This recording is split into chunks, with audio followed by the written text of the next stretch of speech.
les Pinots veulent vendre encore plus de murs pour sauver leur sac. Rappelez-vous, en 2021, Kering valait 87 milliards d'euros en bourse. Aujourd'hui, on est à 38 milliards de capitalisation. En 4 ans, le groupe a perdu plus de la moitié de sa valeur. La faute à Gucci, sa marque phare qui pèse 41% du chiffre d'affaires et dont les ventes ont encore plongé de 22% en 2025. Elles ont été quasiment divisées par 2 en 3 ans. Le chiffre d'affaires du groupe a reculé et la dette a explosé pour dépasser aujourd'hui 8 milliards d'euros. Et on peut se demander comment en est-on arrivé là? Eh bien tout simplement en achetant des immeubles à prix d'or au pire moment. Paris, New York, Milan, en 2 ans, Kering a claqué près de 4 milliards d'euros en trophy assets.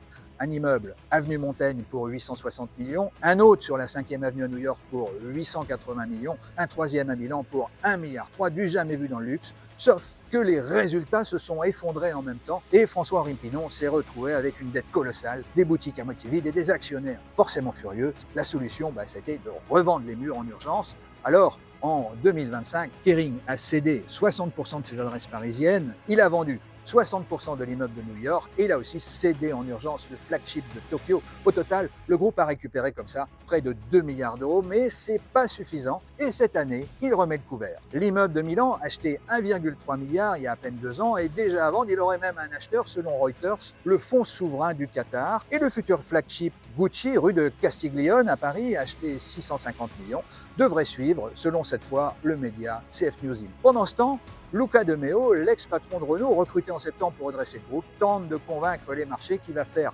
pour Kering ce qu'il a fait pour Renault et qu'on a surnommé la Renaulution. Les investisseurs ont applaudi son arrivée, le titre a rebondi, mais la Kering-lution, c'est peut-être déjà ce qui est en train de se passer et qui consiste à vendre tous les murs de Kering.